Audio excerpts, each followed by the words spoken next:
Assalamu alaikum dear students. This is International Islamic University, Islamabad Schools, Sahiwal Campus. Chemistry grade 9. Lecture number 3. Chapter number 4. Structure of molecules. Students, bring your chemistry books, open them and write date properly. Listen to your teacher attentively and learn all the important points said by the teacher. The topic that we are going to discuss today is nonpolar covalent bonds. If a covalent bond is formed between two similar atoms, said homoatoms, the shared pair of electron is attracted by both the atoms equally. Such type of bond is called nonpolar covalent bond. So this means that whenever a covalent bond is formed, it is between two similar atoms, for example, homoatoms. So the shared pair of electrons that is in between those two atoms that are going to bond that are going to make bond with each other is attracted by both the atoms equally. As they are homoatoms, they have the same electronegativity values, they have the same electronegativity strength or the ability to attract the electron toward itself. Electronegativity is basically the ability of an atom to attract the shared pair of electron toward itself. So if both the atoms are homoatoms or the similar atoms, they can have the same electronegativity values, so there is no polarity developed in between them, or there is no more attraction of electron shared pair by any one of the atoms, so there is no pole formed. So that is why such type of bond is called as non-polar covalent bond. So we can have the example of hydrogen and chlorine if we take up the example of H2 and Cl2. So hydrogen and hydrogen both are the homoatoms and they have the same value of electronegativity. So they can form a non-polar bond. And similarly, if we take up the example of chlorine as on the page number 64 of your textbook, so you can have example of chlorine that have the electronegativity value that is 3.0. So both the chlorine atoms have the electronegativity values same, so these are homoatoms, so there is no polarity developed in between them, so the bond that is formed is covalent in nature and is known as non-polar covalent bond. So this type of bond is called as pure covalent bond. For example, bond formation in hydrogen and chlorine. So here you can have the example of hydrogen. Two hydrogen atoms combine with each other, they form a covalent bond that is purely non-polar. If you have the example of chlorine, you can see it on your page number 64. You can have example of chlorine. Two chlorine atoms combine with each other and they form a non-polar covalent bond and they form a chlorine molecule basically. So if the covalent bond is formed between two similar atoms, that is known as the non-polar covalent bond due to the electronegativity similarities between those two atoms that are combined to each other. So these are known as basically non-polar covalent bond. So the base for a bond to be a polar or non-polar is basically the electronegativity difference in between them or the similarity of electronegativity in between them. The second one is polar covalent bond. If the covalent bond is formed between two different type of atoms, for example heteroatoms, when the bond pair of electron will not be attracted equally by the bonded atom, when there is a difference of electron negativity between them, so two covalently bonded atoms, there will be unequal attraction for the bond pair of electrons between such atoms, it will result in the formation of a polar covalent bond. This means that if a covalent bond is formed between two different atoms, for example heteroatoms that have this different values of electronegativity, as I have discussed that electronegativity is basically the ability of an atom to attract the shared pair of electrons. So if the ability to attract the shared pair of electron is different for two atoms, they can form different they can form a bond that have both the atoms different electronegativity. So the difference between electronegativity can develop a polarity. So if a pole is developed or a partial positive or partial negative charge is developed in between the atoms of the molecule, so this will form a polar covalent bond. As poles are developed whether they are positive or negative, or partial positive or partial negative charge, but the poles are developed. So this type of bond is known as polar covalent bond, and in this type of bond, the shared pair of electron is not attracted by both the atoms equally, but this is attracted unequally between these two atoms. So this is known as the polar covalent bond. If you have the example of HCl, so there is a covalent bond of hydrogen chloride, hydrogen and chlorine. So hydrogen and chlorine can form a covalent bond by sharing electrons. Covalent bond is always formed by the sharing of electrons. So hydrogen fills its only shell and chlorine achieves an outer shell of 8 electrons. So here you can also have the concept of octet, that every atom or every element of the periodic table tries to achieve the nearest noble gas electronic configuration to attain the stability. They always try to complete their octet, and they always try to attain the nearest noble gas configuration. As the noble gases are the most stable atom of the periodic table, so all the atoms try to be stable. So here hydrogen and chlorine, hydrogen can fill up the that has only one shell, so it will complete its shell, and chlorine has 7 electrons in its outermost shell, and it will attain 1 electron more from the hydrogen atom due to its partial electronegativity or the partial negative charge. Chlorine has the more electronegativity value, that is 3.0, and hydrogen has the electronegativity value, that is 2.1. So as the chlorine has more electronegativity than the hydrogen atom, so it will attract the electron more toward itself. So the shared pair of electron will be attracted toward the chlorine more than the hydrogen, so it will complete its octet. So when there is a difference in the electronegativity between two covalently bonded atoms, there will be unequal attraction, and for the bond pair of electron between such atoms, so it will result in the formation of a polar covalent bond. So if we take up the example of chlorine, that is on the page number 64 of your textbook, you have example about HCl, hydrogen and chlorine, that forms the hydrogen chloride bond and has electronegativity difference of 0.09. So the electronegativity of the chlorine is more. It attracts the shared pair of electron toward itself with a greater force. So partial negative charge is formed on the chlorine and a partial positive charge on the hydrogen atom. So the polarity that is developed in between them is just due to the electronegativity difference in between them. The delta sign that is shown on hydrogen and chlorine indicate the partial positive and the partial negative charge that is developed due to the unequal sharing of shared pair of electron, or the shared pair or the bond pair of electron that are in between these two atoms, hydrogen and chlorine. So you can look at page number 64 of your textbook. You have example of water that also have oxygen and partial negative charge, and hydrogen on the both ends have partial positive charge. So there is also a difference between hydrogen and oxygen's electronegativity value. The second one example is of hydrogen fluoride. Again, hydrogen have the partial positive charge and fluorine gets the partial negative charge due to more electronegativity of the halogens. By using the electronegativity values, it is possible to predict whether a chemical bond will be ionic or covalent. So we can also decide that whether the bond is covalent or it is ionic.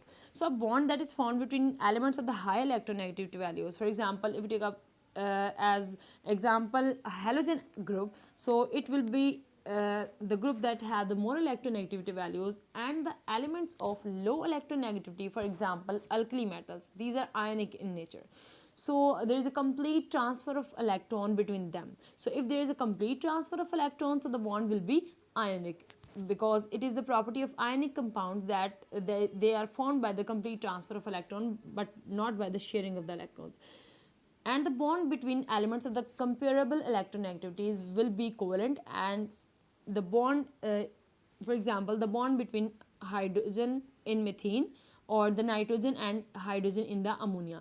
So if we take the example of carbon and hydrogen in methane, so it will be a covalent bond in nature, as the electron pair is shared in between these two atoms, not the complete transfer of electron.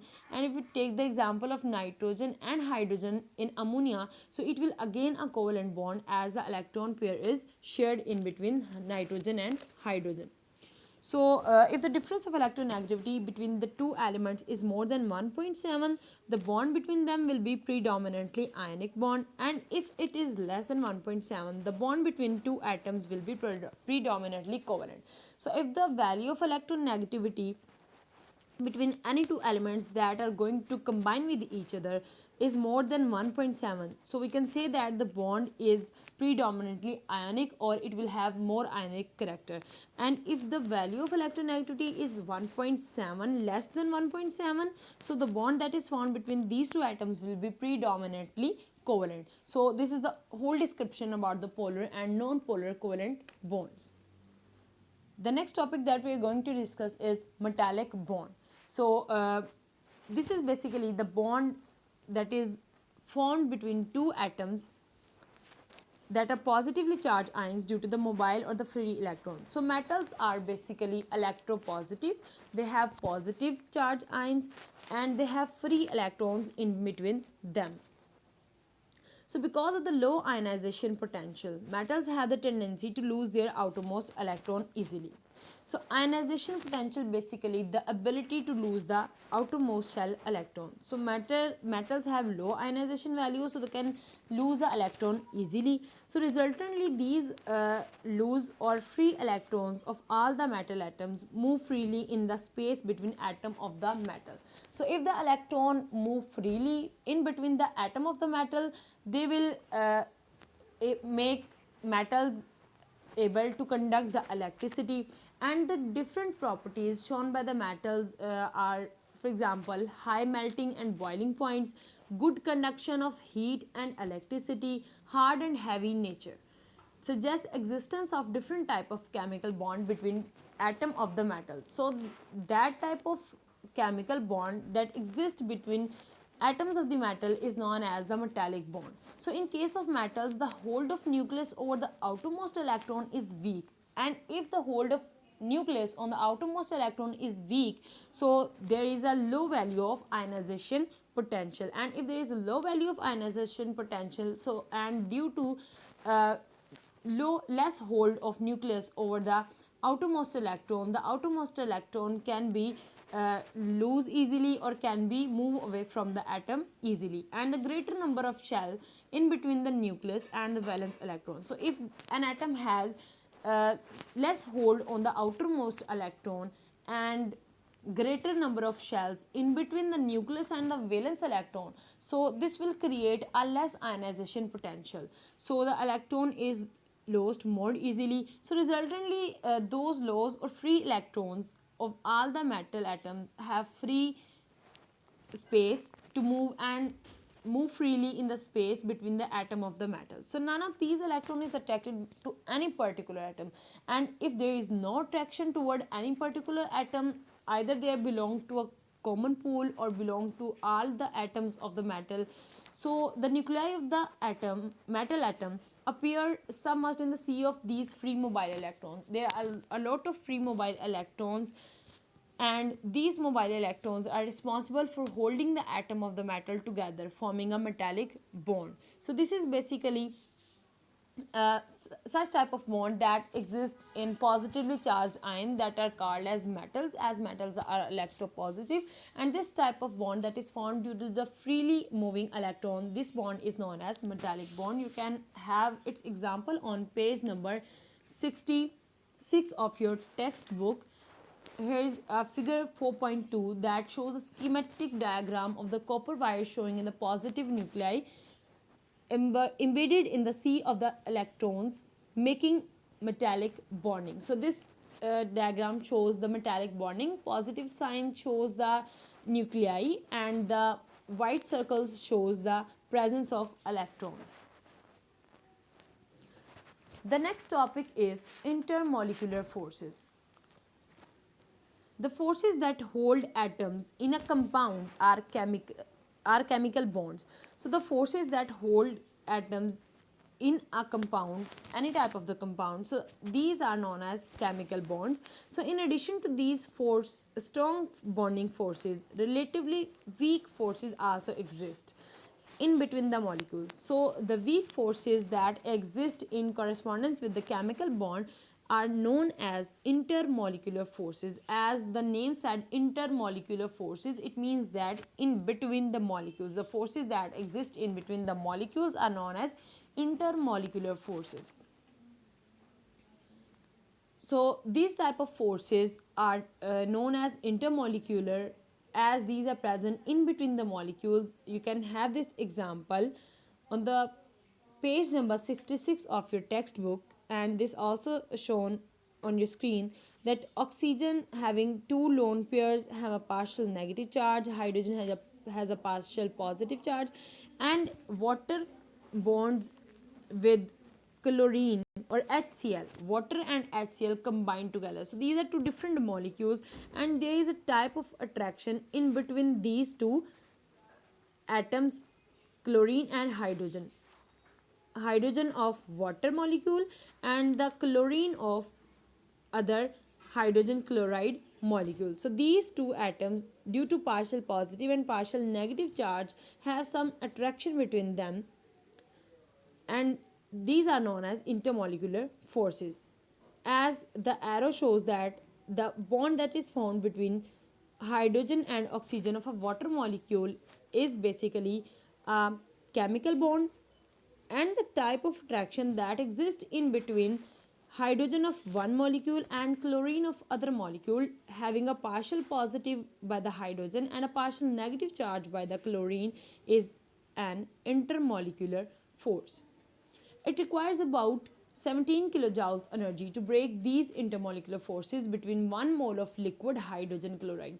That if we have 1 mole of liquid hydrogen chloride molecule to convert into gas, so we have to uh, give 17 kilojoule energy to break these intermolecular forces, or a 17 kilojoule energy is required to break this type of intermolecular force, whereas about 430 kilojoule energy is required to break the chemical bond.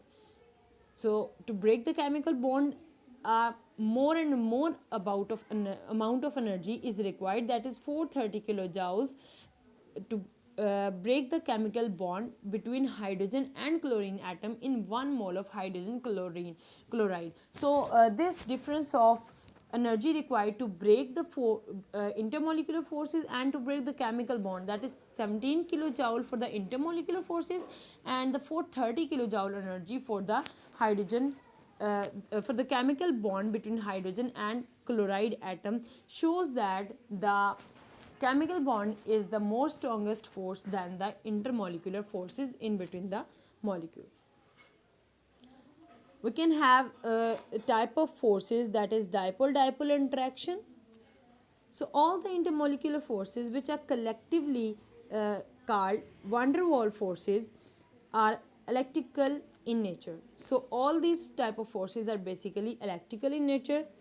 They result from the attraction of opposite charge, which may be temporary or permanent. So the force of attraction exists due to the opposite charges that are partial positive or partial negative, that we have seen in the example of chlorine and hydrogen. Hydrogen has a partial positive charge and chlorine has a partial negative charge. It may be temporarily charged or permanently charged. The unequal sharing of the electron between two different type of atoms. So this is again the basic concept of of the polar covalent bonds, that polar covalent bonds have different value of electronegativity for the both the atoms that combine together.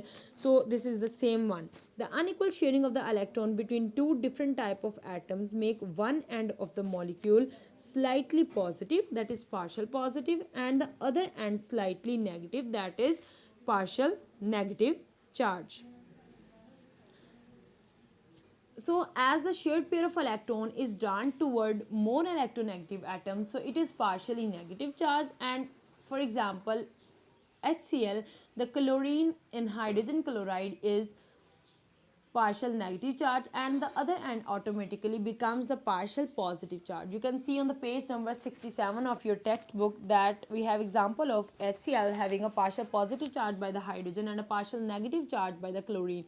So when the partial positive and the partial negative charges exist in different position of a molecule, so the adjacent molecule will arrange themselves in such a way that the negative end of the molecule come near to the positive end of the other molecule, basically the opposite charges will come in interaction with each other. So it result in a net force of attraction between the oppositely charged ends, partial positive and partial negative, of two adjacent molecules. So these attractive forces are called as dipole-dipole interactions, as represented in the HCl.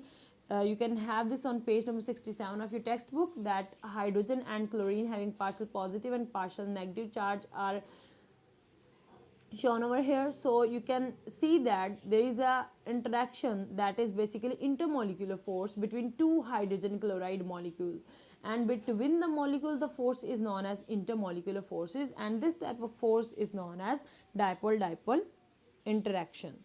The second one is hydrogen bonding. This is also again a type of intermolecular force. Partially positive charged hydrogen atom of one molecule attracts and forms a bond with the partially negative charged atom of the other molecule.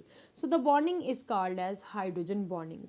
It is basically the interaction between partial positive and the partial negative charged atom of two different molecules. If the partial positive charge, for example hydrogen of one molecule, will attract the partial negative charge, if we take the example of water, so the partial negative charge will be on oxygen of the other molecule. So this type of bonding is known as hydrogen bonding. Hydrogen bond affects the physical property of the molecules.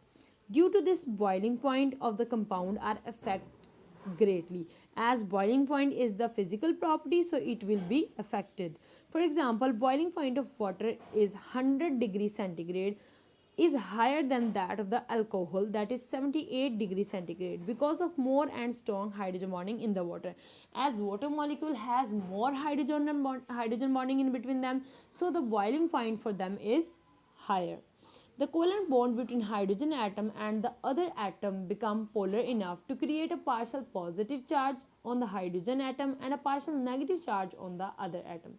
The small size and the high partial positive charge of the hydrogen atom enable it to attract highly electronegative like nitrogen, oxygen or fluorine atom of the other molecules. So the hydrogen bonding can be formed between hydrogen and nitrogen, hydrogen and oxygen, and similarly in between the hydrogen and fluorine, as an example of hydrogen fluoride, and hydrogen and nitrogen in the example of ammonia, oxygen and hydrogen in the example of water.